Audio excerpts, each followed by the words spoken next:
A story of betrayal and vengeance. An expectant wife was forced to watch her millionaire husband publicly propose to his mistress.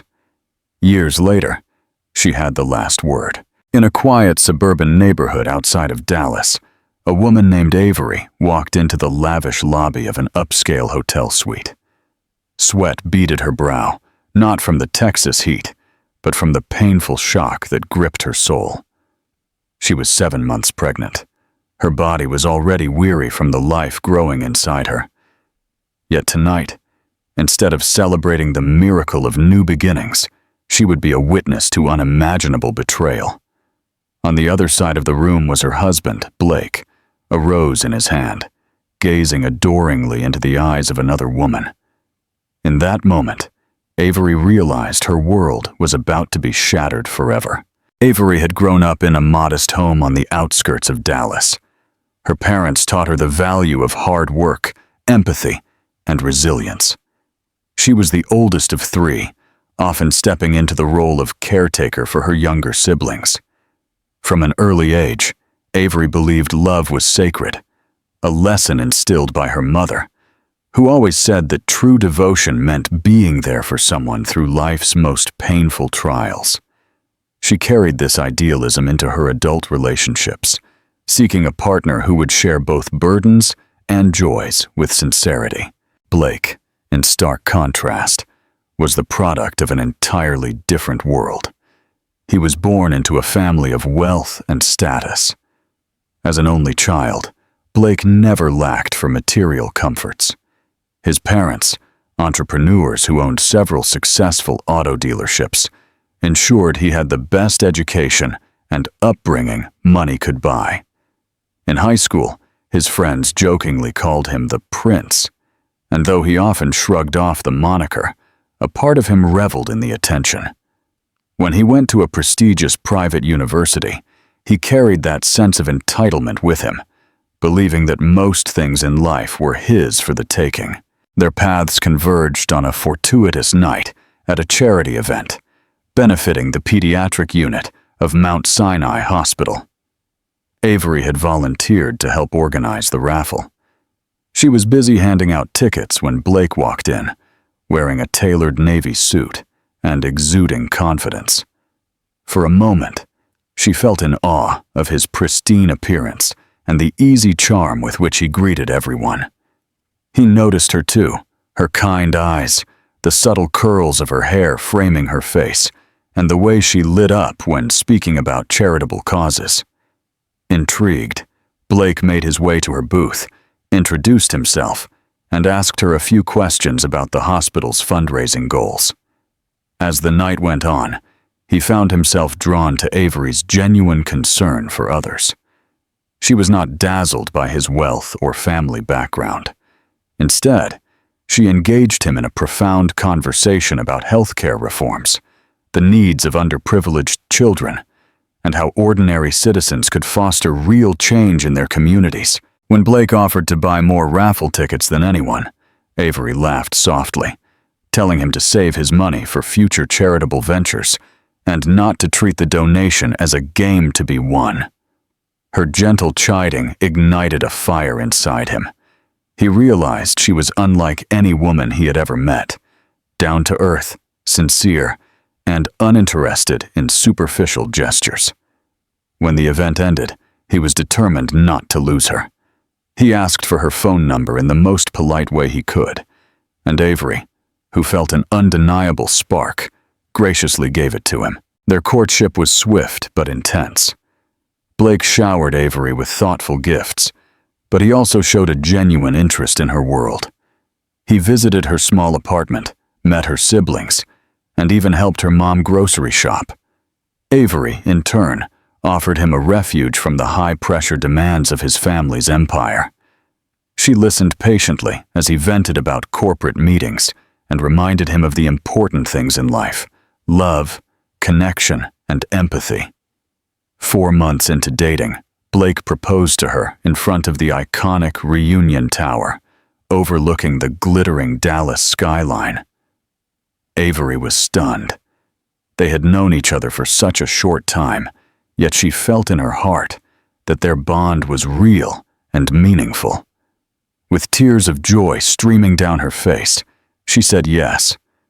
The whirlwind of emotion carried them through a stylish ceremony at the Hilton Dallas Lincoln Center, where Blake's parents spared no expense. Avery's family stood proudly by her side, and for a moment, it all felt like a fairy tale come true. However, beneath the pristine veneer of their new marriage, faint red flags waved in the distance.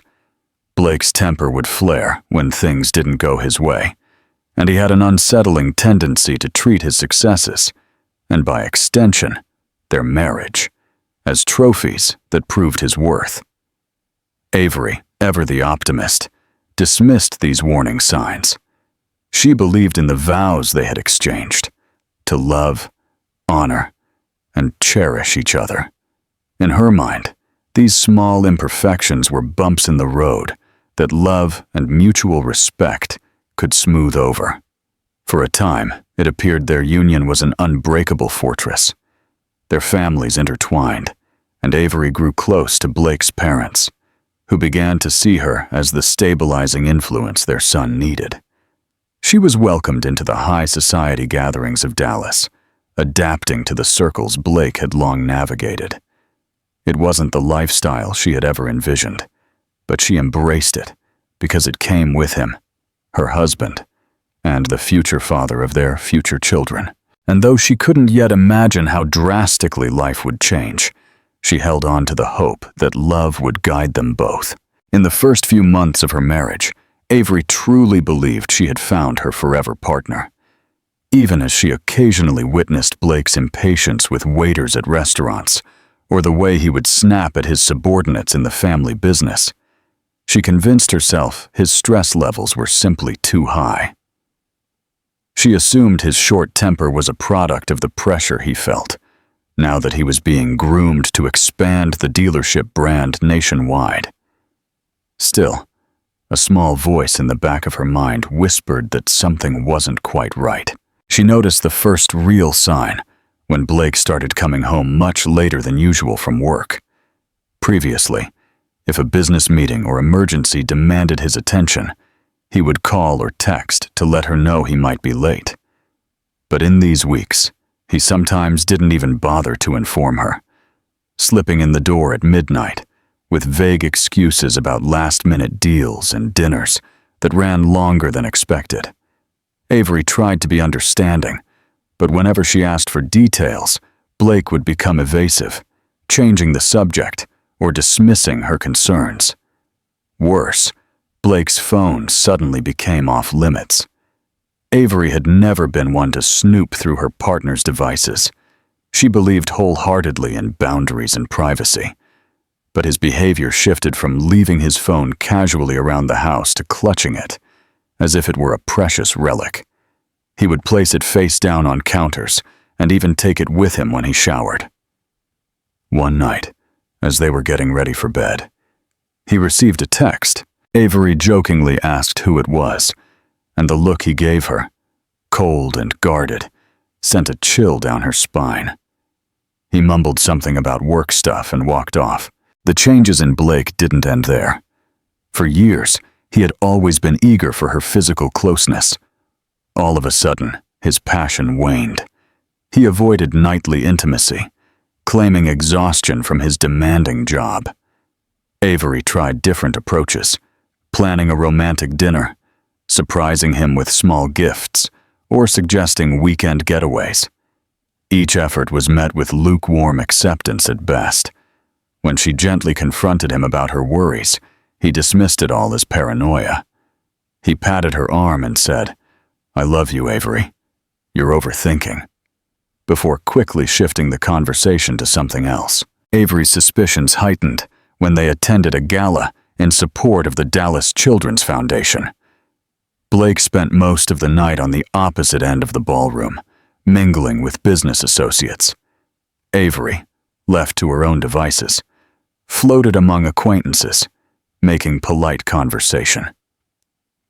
During one of these conversations, she caught sight of Blake near the champagne fountain, talking to a statuesque blonde in a dazzling red dress. Their body language seemed electric. The woman leaned in, placing a hand lightly on Blake's arm. He did not flinch. Instead, he let the contact linger in a way that felt intimate. Even from across the room, Avery could feel an undercurrent, something that went beyond casual friendliness. Her heart pounded as she watched them share a quiet laugh. Just as she mustered the courage to approach them, Blake seemed to feel her gaze. He abruptly pulled away from the woman, adopting a more formal posture. Avery tried to ignore the knot in her stomach, chalking up the closeness to the nature of networking events. But the doubt took root in her mind that night, refusing to let go. Later, on the car ride home, Avery hesitated for a long moment before asking, "Who was that woman in the red dress you were talking to?" Blake looked at her. Annoyance briefly flashed in his eyes before he forced a calm smile. "That was Vanessa Carter," he replied, emphasizing the name as if it should mean something. "She runs a marketing firm. My father wants to collaborate with her. Nothing but a business discussion, I assure you." His words sounded rehearsed, as if he had anticipated her question. That night, Avery lay awake, staring at the ceiling, unable to quiet the unsettling stir in her stomach. In the following days, she noticed Vanessa's name coming up more often. Blake mentioned a lunch meeting with her at a swanky new downtown steakhouse. Then he supposedly had to attend an urgent presentation at her office. While none of these individual occurrences proved anything, taken together, they chipped away at Avery's sense of security. Each new detail felt like a piece of a puzzle she didn't want to complete. Soon after, a medical surprise threw another wrench into Avery's emotional state. At her annual checkup, ironically scheduled months before she had any intention of starting a family, Avery discovered she was pregnant. Conflicting emotions assailed her.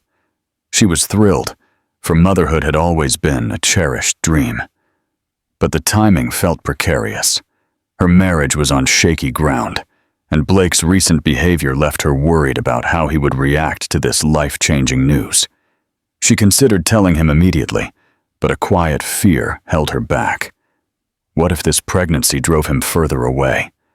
Or, worse yet, what if his distance confirmed her worst suspicions? That his love and loyalty had already gone elsewhere. However, Avery's inherent optimism reasserted itself. She reasoned that a baby might be exactly the thing that would bring them closer. After all, they had so often spoken of starting a family, of creating a legacy rooted in love and generosity.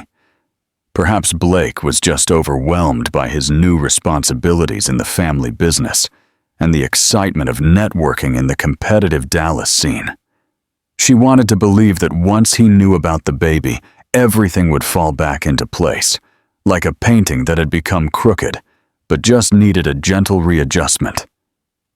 Hope is a powerful thing, but it can blind us to truths we don't want to see. Avery clung to that hope, waiting for the secrets Blake guarded so fiercely to dissolve into irrelevance once he heard the news. Little did she know, her discovery of the pregnancy would collide with an even more shocking revelation, leaving her heart shattered at the very moment she needed stability and love. What would you do if you were in Avery's situation? Would you have confronted Blake right away? Or would you have waited for a better moment? Share your opinion in the comments. The last word. Avery agonized over how to share the news of her pregnancy with Blake. She planned a simple but heartfelt reveal, an intimate dinner at their favorite Italian restaurant, softly lit with candles, her surprising him at dessert by presenting a tiny pair of baby shoes. In her mind, he would be ecstatic, all of the tension forgotten. The dream scenario propelled her for days, but reality, when it came, bore no resemblance to the fantasy she had conjured. The night she chose for the announcement, Blake didn't get home until almost 11. He walked in the door, disheveled and smelling of a perfume that wasn't Avery's. "Work ran late," he said by way of greeting. tossing his jacket onto the couch. Avery, who had waited anxiously for hours, felt tears welling in her eyes. She had spent the entire afternoon cooking his favorite dishes, setting them carefully on the dining room table, only for him to ignore the meal. The candles had burned down to waxy puddles, and the baby shoes remained tucked away in her coat pocket. A secret still unspoken. Gathering her courage, she gently took his hand. "Blake, I have something really important to tell you," she began. He pulled away from her touch, rubbing his temples as if a headache was throbbing behind his eyes. "Avery, can it wait?" "I'm exhausted," he mumbled. Her heart sank. She had hoped for warmth, a spark of eagerness, anything to suggest he cared. In the silence that followed, Avery couldn't hold back anymore. She pulled the baby shoes from her pocket and held them out, her fingers trembling. "I'm pregnant, Blake," she whispered. Her voice shook with a combination of joy and fear. He looked at the tiny shoes as if they were alien objects. His eyes flickered with something, shock, or possibly even annoyance, before he forced a faint smile. "Wow," he said softly, but there was no genuine emotion. He leaned in to kiss her forehead in what felt like a perfunctory gesture. That's great news, Avery." A choked mix of relief and disappointment washed over her. She had longed for more than this muted response. Exhausted, she tried to convince herself that perhaps he was just too tired to process it properly. In the ensuing days, his behavior did not improve. In fact, it worsened. He spent even more time away, claiming work emergencies at all hours. One Friday afternoon, Avery received a call from Blake's mother, Genevieve. They had always had a cordial relationship. Genevieve was a formidable woman, confident, shrewd, and deeply involved in her son's life. She congratulated Avery on the pregnancy in a formal, rehearsed tone. Then she mentioned something that made Avery's stomach churn. "I just hope everything works out all right, dear. I know Blake has been very busy with that new marketing collaboration. I hear he's been working very closely with Vanessa Carter, perhaps a little too closely, if the rumors are true." As she hung up the phone, Avery felt a chill. Rumors.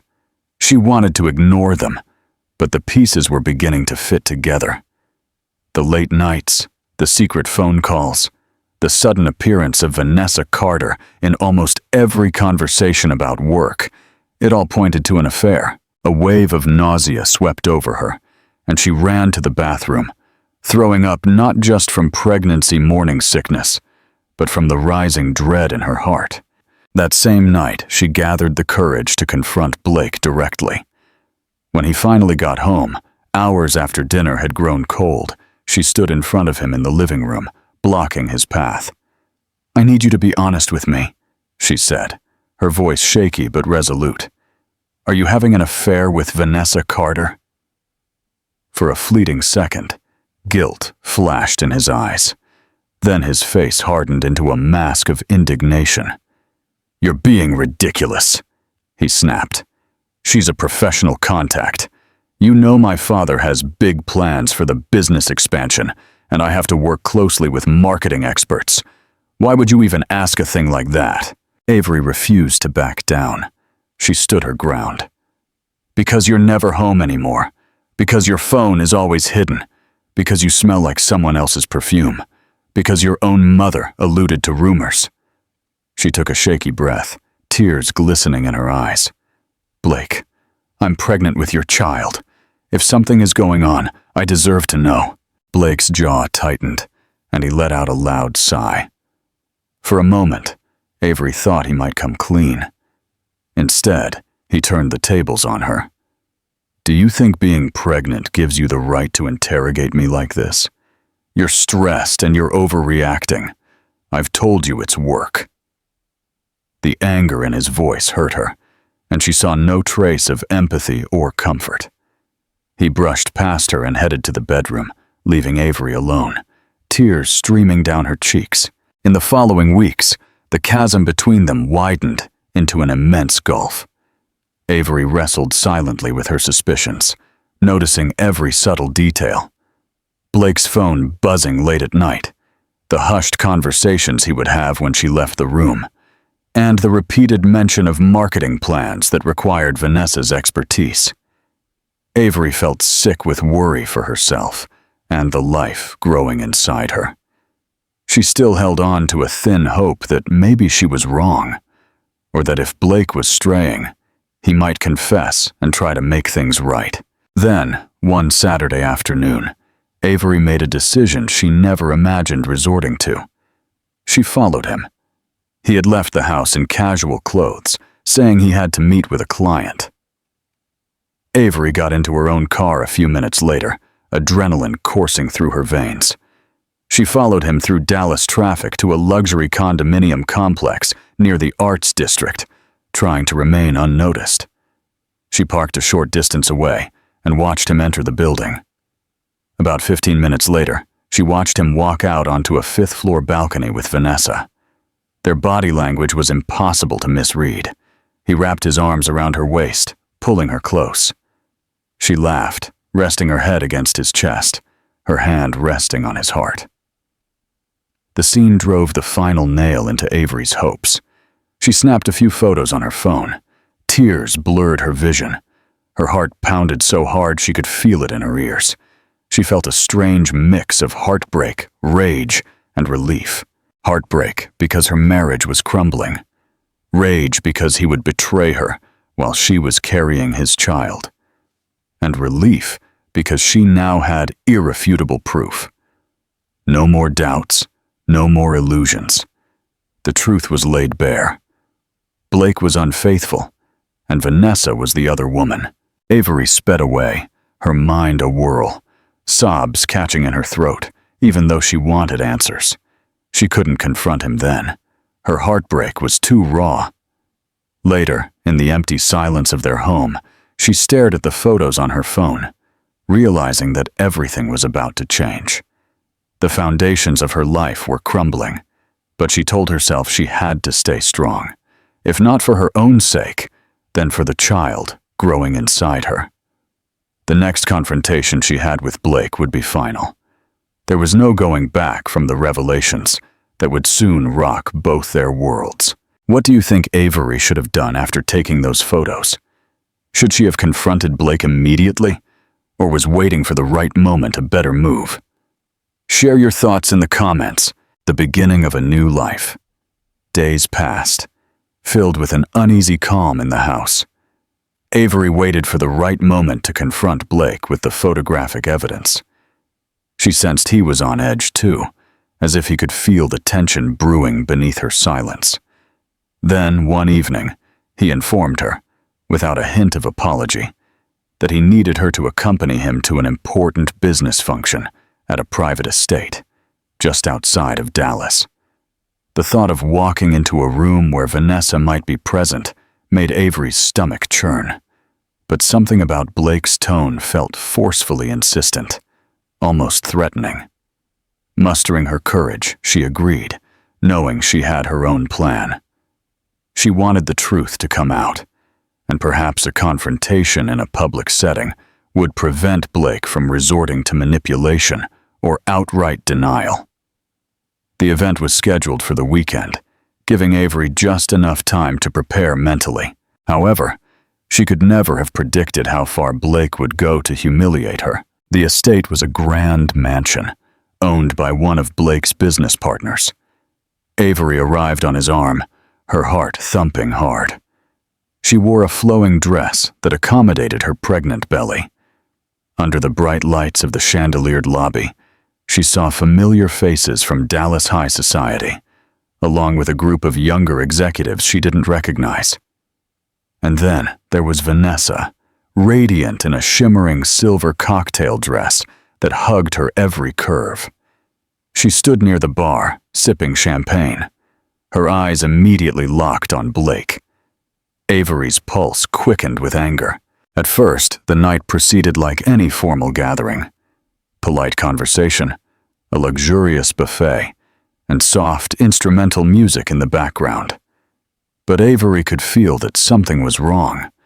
The energy in the room felt charged with anticipation, as if everyone knew a secret that she was not privy to. She noticed how some guests gave her sympathetic glances, quickly looking away. It felt as if the ground was shifting beneath her feet. Then, at 9 o'clock, a hush fell over the crowd as Blake made his way to the center of the room, with Vanessa by his side. Avery stood back. Her chest tightened with every step he took. With a microphone in his hand, Blake cleared his throat. "I'd like everyone's attention, please," he began. His eyes darted toward Avery for a brief moment, but his expression was unreadable.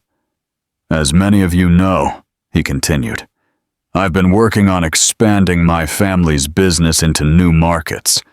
I've had the privilege of collaborating with one of the brightest marketing minds in the industry." He paused, looking at Vanessa with a tenderness that made Avery's stomach churn. "Vanessa Carter has not only brought innovative strategies, but she has also become someone I cherish on a personal level." A ripple of whispers ran through the crowd, but no one stepped forward to stop him. Avery stood frozen. Shock paralyzed her movements. Her heart pounded so hard she wondered if she would faint. Then, to her horror, Blake pulled a small velvet box from his jacket pocket and knelt down in front of Vanessa. "Vanessa," he said, his voice echoing through the stunned silence. "Would you do me the honor of becoming my wife?" For a moment, Avery couldn't breathe. Her chest seized as if iron bands were tightening around her ribs. She was witnessing her husband, the father of her unborn child, publicly propose to another woman. Guests gasped. A flurry of astonished exclamations filled the air. Vanessa brought a hand to her mouth in a theatrical display of surprise, feigning a moment of indecision before exclaiming, "Yes, Blake, of course I'll marry you." The crowd erupted into applause, though a significant portion of the onlookers looked uncomfortable. Avery felt tears burning her cheeks, but she was determined not to break down. The baby in her womb kicked, as if sensing the turmoil that was engulfing her. For a split second, Avery thought she might collapse under the weight of the devastation. But a fierce anger surged up, keeping her standing tall. She pushed her way through the crowd, which parted for her like a wave cutting through the sea. Blake and Vanessa turned to look at her. Their expressions shifted from triumph to something resembling alarm. Before either of them could speak, Avery raised her voice, her words cutting through the crowd. "Blake," she began. Her tone trembled with a mix of rage and heartbreak. "What do you think you're doing? I am your wife, and I am carrying your child. How dare you propose to another woman in front of me?" A silence fell again. People exchanged glances. Their faces reflected horror, pity, and in some cases, morbid curiosity. Blake stood up. His demeanor shifted to one of cold defensiveness. "We're over, Avery," he said flatly. "You're just refusing to accept it. Vanessa and I are moving on with our life together. I needed to make it official. Everyone here deserves to know the truth." Vanessa slid her arm around Blake's waist, her new engagement ring glittering under the chandelier. Avery could only stare, feeling as if the world had come off its axis. "You coward," she whispered, her voice cracking. "You couldn't even tell me to my face. You had to drag me here to humiliate me." Blake shrugged, a hollow arrogance in his eyes. "I don't owe you anything anymore," he spat. "Sign the divorce papers when they're served. Stop clinging to something that has been dead for a long time." In that moment, Avery realized the magnitude of his cruelty. He didn't just want to be rid of her, he wanted to break her spirit in the process. However, she found a spark of strength in the depths of her despair. Lifting her chin, she took a deep breath. "I will never forget this," she murmured, her voice a solemn promise. "You have shown your true colors to the entire world tonight. I hope you both get what you deserve." With that, Avery turned and walked out of the estate, tears streaming down her face. The crowd parted in silence. Some guests reached out to touch her shoulder in a useless show of comfort. The doors slammed shut behind her, and her world felt irrevocably changed. As she got into a waiting taxi, her phone buzzed with calls and texts that she ignored. Avery knew she was at the lowest point of her life. She placed a protective hand on her belly. She may have lost a husband, but she still had a child to protect, and perhaps, in the future, a score to settle. In the days following that disastrous night, Avery's grief was overwhelming. She holed up in the master bedroom, the very space where she and Blake had whispered dreams about the future. It now felt haunted by a wraith of broken promises. She would curl up in bed, the comforter pulled up to her chin, replaying Blake's proposal to Vanessa in her mind, like a nauseating loop she couldn't escape. Her phone continued to buzz with calls from concerned friends, acquaintances, and even busybodies from Blake's social circle. With each notification, Avery felt herself being dragged back into that humiliating moment at the mansion. She ignored most of the calls, though she eventually mustered the courage to speak to her younger sister Sandra. Soft-spoken yet fiercely protective, Sandra offered her unwavering support. "We'll get through this, Avery," she promised. "You're strong. You have the baby to think about. Don't let that scoundrel's actions define your future." Despite the encouraging words, Avery found the simplest tasks daunting. She struggled to eat, her appetite smothered by the heartbreak that had lodged in her throat. Sleep offered little respite, as nightmares of Blake and Vanessa's public display would wake her up each night. Worst of all, her emotions were magnified by pregnancy hormones, creating a storm of sadness, anger, betrayal, and fear for the future. In the midst of the whirlwind of despair came the official documentation. Divorce papers delivered in a pristine envelope with Blake's lawyer's letterhead. The finality of it all made Avery's hands tremble as she opened the package. Blake was moving quickly. He wanted to dissolve their marriage, dividing assets with the cold precision of a business deal. Attached was an offer of a monthly stipend until her child reached adulthood, a calculated sum that reeked of hush money. The subtext was clear: take the deal and disappear from his life quietly. Avery bristled at the thought of letting him buy her silence. However, practical concerns weighed heavily on her mind. She needed financial stability, especially now that she was pregnant. Her job, a humble administrative position at a local nonprofit, provided steady but modest income. The cost of raising a child alone in Dallas was daunting. For a few agonizing days, she wavered, tempted to sign just to secure her baby's future. But every time she raised a pen to sign, she thought of that humiliating moment Blake proposed to Vanessa right in front of her. She recalled the protective flutter of the baby in her womb, as if her unborn child were urging her to stay strong. Avery pushed the papers aside, deciding she would consult with an attorney first. During this turbulent period, she received a surprising invitation from none other than Genevieve, Blake's mother. Though Avery initially hesitated, surely Genevieve would side with her son. She agreed to meet.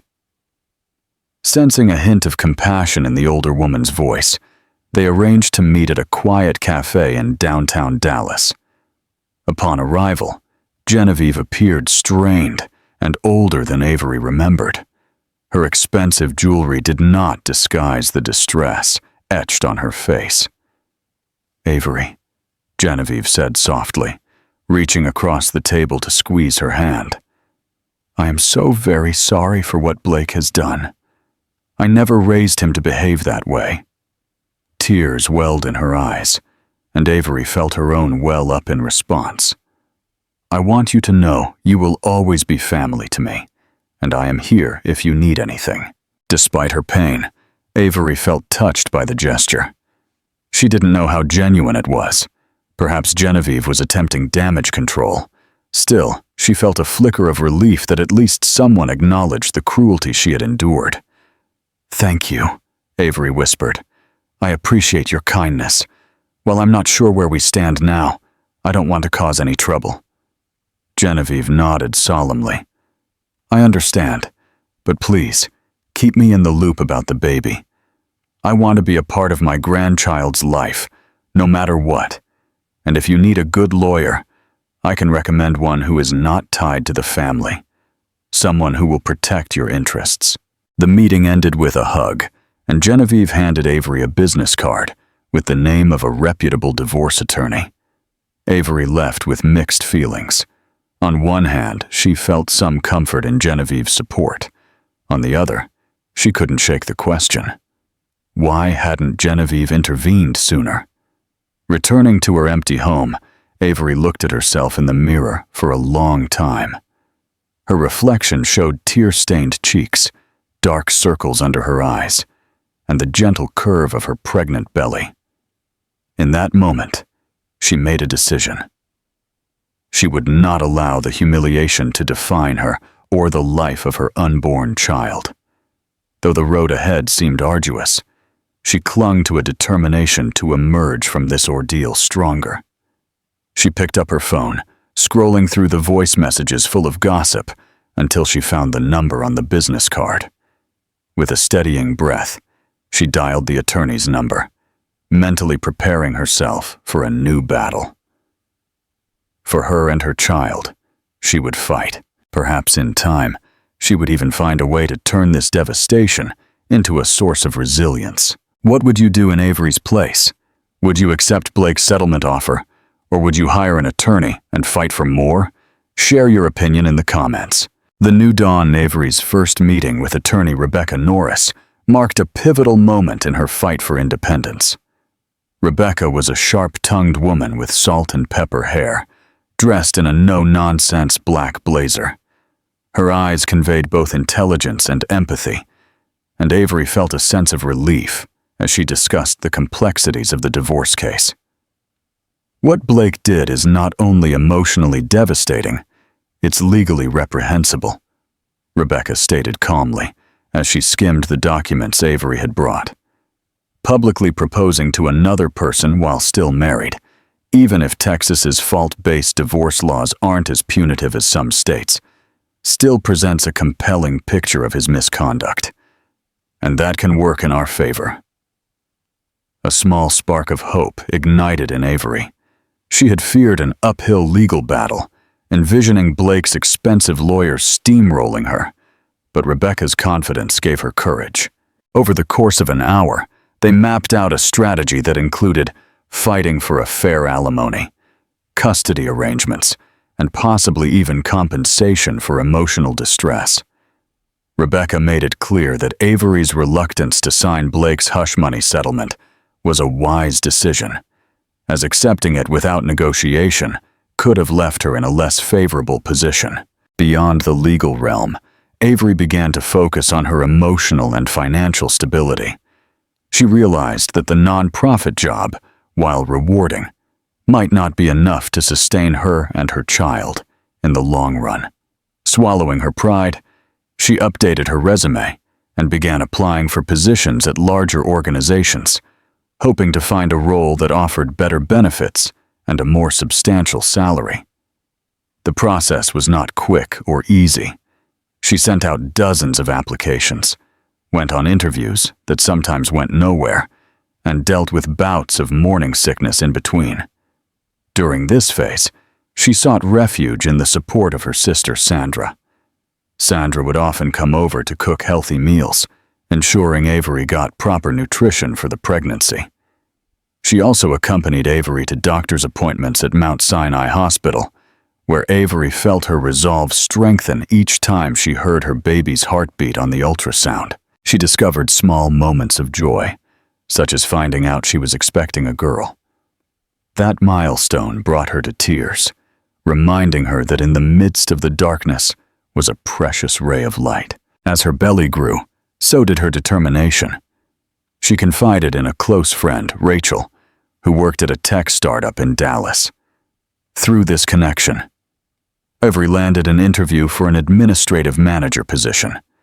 The job was a significant step up from her previous role, offering a flexible schedule and robust maternity benefits. The interviewer was candid about the challenges of the position, tight deadlines, multitasking among different departments, but Avery embraced the possibility of forging a new path. She left the interview feeling cautiously optimistic. Within a week, the company extended her a formal job offer. Avery accepted, her heart thumping with excitement and relief. Though anxiety still loomed, moving to a new job while pregnant was a brave leap. She felt that moving forward was her only option. On her first day, she discovered a supportive workplace culture. Her boss, a mother of two herself, expressed understanding for her situation and even provided resources to balance the pregnancy with a demanding workload. Meanwhile, the divorce proceedings began in earnest. Rebecca filed documents citing Blake's extramarital affair as grounds. Blake's lawyers responded with expected bluster and denial, attempting to blame Avery for failing to maintain the marital relationship. They argued she was emotionally distant and unyielding, trying to paint Blake as a victim of a loveless marriage. In these legal skirmishes, Avery felt her anger rise. But each time she reviewed a deceptive deposition from Blake's side, she channeled that fury into motivation. Motivation to fight harder, to not give in. Each day felt like a balancing act, juggling the new job, attending prenatal checkups, and preparing for the relentless divorce battle. But despite the challenges, Avery felt an ember of strength glowing in her heart. With each passing week, she noticed a subtle shift in her mindset. She wasn't just surviving, she was laying the groundwork for a comeback. In the background, news of Blake's public betrayal and his abrupt engagement to Vanessa traveled quickly through Dallas social circles.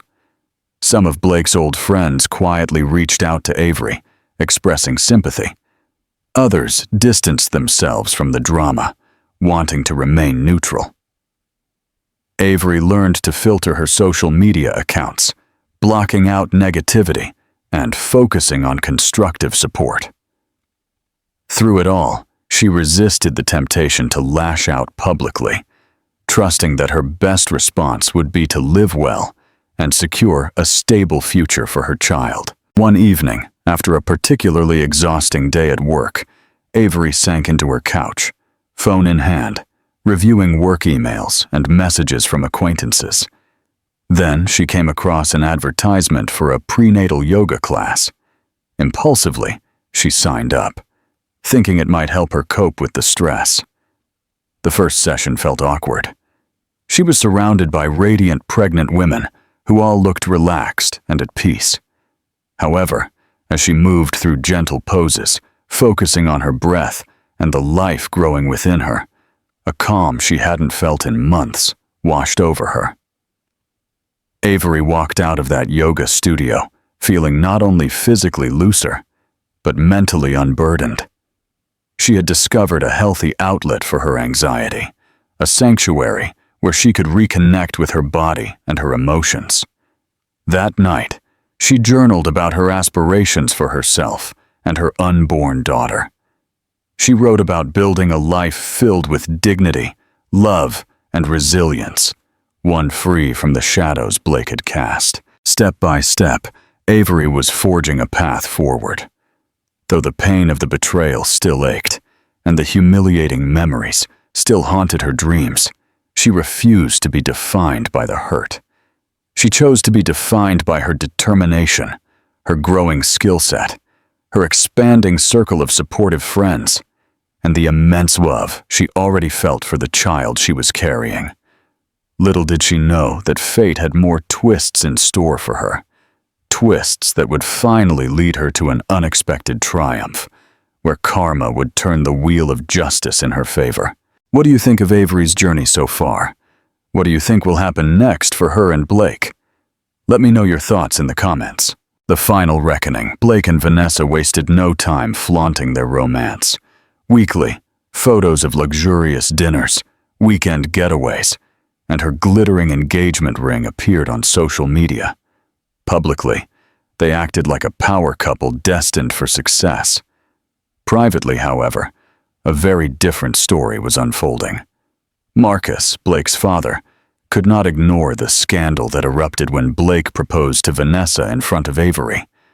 Though furious, he kept most of the criticism behind closed doors, hoping to protect the family's reputation. Vanessa aimed to capitalize on her new status, pushing bold marketing moves at the family's car dealerships. She proposed flashy ad campaigns and even hinted at opening a luxury showroom. Marcus, ever the pragmatist, listened politely, but remained skeptical of her extravagant ideas. Vanessa's eagerness for instant prestige clashed with the realities of the business. She wanted massive budgets, but Marcus was wary of hemorrhaging funds. Despite this, Blake tried to appease her. He granted as many of her requests as he could, hoping to prove that leaving Avery was not a mistake. At first, Vanessa seemed pleased. She boasted of rebranding the company, confident that her touch would transform it into an industry leader. However, the more she demanded, the more tension grew between Blake and his father. Marcus saw rising costs with little tangible return. In board meetings, he questioned Vanessa's plans, warning Blake that reckless spending could hurt both their bottom line and investor trust. Feeling an internal conflict, Blake defended Vanessa in public while pleading with her in private to scale back her expenditures. At home, their facade began to crack. Vanessa would criticize Blake whenever his work kept him away from her. She accused him of valuing business over her happiness, demanding more lavish gifts and constant reassurance. Heated arguments replaced the honeymoon phase. Blake, unaccustomed to such relentless conflict, grew increasingly stressed. Without Avery's calming influence, he struggled to maintain any semblance of peace. Meanwhile, rumors circulated through Dallas high society circles, suggesting Vanessa might be using Blake as a stepping stone for her own ambitions. Some speculated that her vision for the dealership's future was a cover for greed. Others whispered that Blake had blindly rushed into the relationship out of pride. Still, neither Blake nor Vanessa would admit fault. Determined to validate their public image, they plunged headlong into planning an extravagant wedding. Costs spiraled as Vanessa insisted on designer outfits, elaborate floral arrangements, and celebrity entertainment. Behind their glamorous Instagram posts, the fighting escalated. Marcus demanded financial transparency, while investors worried about frivolous spending. Under pressure from all sides, Blake felt increasingly trapped. The lifestyle he thought he wanted had transformed into a constant struggle for damage control. Unbeknownst to them, these cracks in their perfect image were only the beginning. By seeking validation and ignoring the underlying struggle, they set the stage for an even more public downfall than their engagement spectacle. By the time Avery was nearing her due date, a storm of trouble had begun to converge on Blake and Vanessa's meticulously crafted kingdom. It began with an internal audit of the family dealerships, initiated by Marcus, who suspected irregularities in the new marketing budgets. Sure enough, auditors uncovered excessive spending far beyond typical company allocations. Inflated invoices, unexplained purchases, and questionable vendor contracts all pointed directly to Vanessa's newly established marketing department. In some cases, funds had been siphoned off for personal expenses, luxury trips, high-end fashion shows, and lavish dinners that had little to do with actual business campaigns. When confronted, Vanessa played innocent. She blamed a lack of communication and administrative errors for the discrepancies. But mounting evidence suggested a misuse of company funds. Marcus was furious. "My son may be blind, but I am not," he growled in a tense meeting with Blake and Vanessa. "This is my family's legacy, and I will not let it be destroyed by selfish whims." Blake, torn between defending his fiancée and saving face with his father, tried to argue that it was all a misunderstanding. But Marcus was not swayed. Legal counsel warned that Vanessa's conduct put the company in a precarious position. The business ran the risk of losing credibility among investors if word got out that the future head of the dealership chain was involved in such financial fiascos. Then came the robbery scandal. One night, a brand new luxury car disappeared from one of the dealership showrooms. Security footage revealed a shadowy figure tampering with the locks. Initially, Blake assumed it was a random robbery, until the footage showed the thief handing over the stolen vehicle to an unidentified accomplice who drove it directly to a private lot where Vanessa's name was on a lease. The news shocked everyone. Though details were murky, speculation ran wild about whether Vanessa had orchestrated the theft for personal gain or as part of some complicated scheme. Police launched an investigation, and though Vanessa was not officially charged, the fiasco added another layer of reputational damage. Investors grew nervous. Meanwhile, the lavish wedding plans dissolved into chaos. Vendors began to demand deposits and final payments. The event planner threatened to cancel if she didn't receive overdue fees. In a frantic scramble, Blake drained personal accounts and even tried to dip into business reserves. When Marcus discovered this, he blocked the company's funds.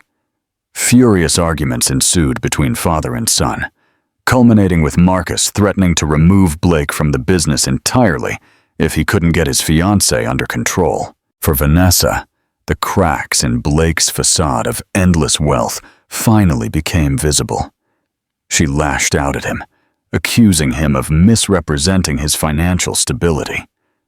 "You made me believe I would have it all," she screamed during one heated argument overheard by staff at the dealership's main office. "How dare you embarrass me like this? I'm supposed to be your future wife, not a bargain basement bride."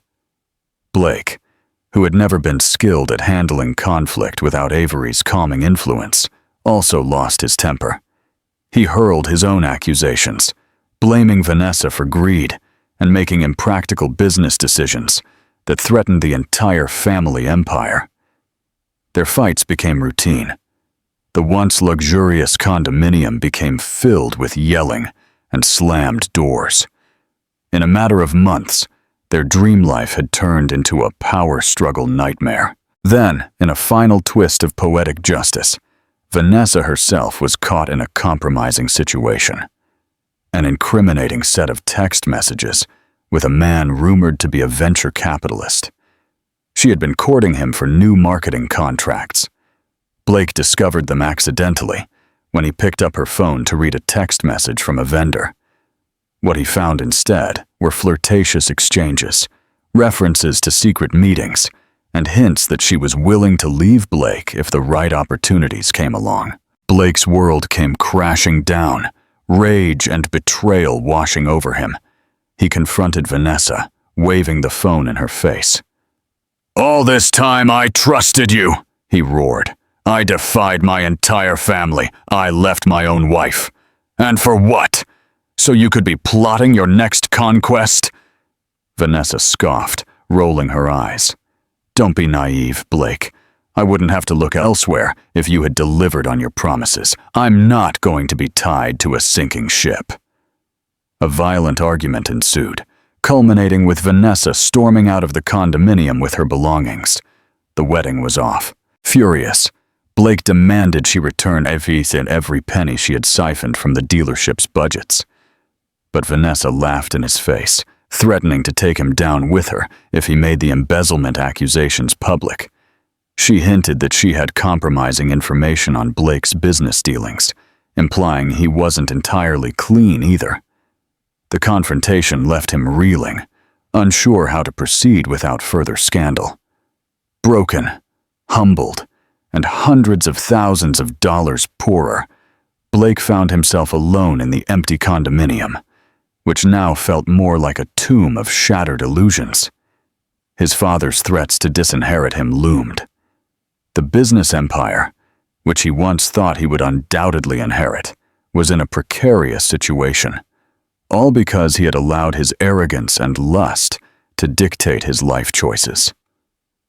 In the vacuum of that condominium, he finally understood the depth of his betrayal of Avery. He remembered the night he proposed to Vanessa in front of her, the look of devastation on Avery's face, and the unborn child he had so cruelly dismissed.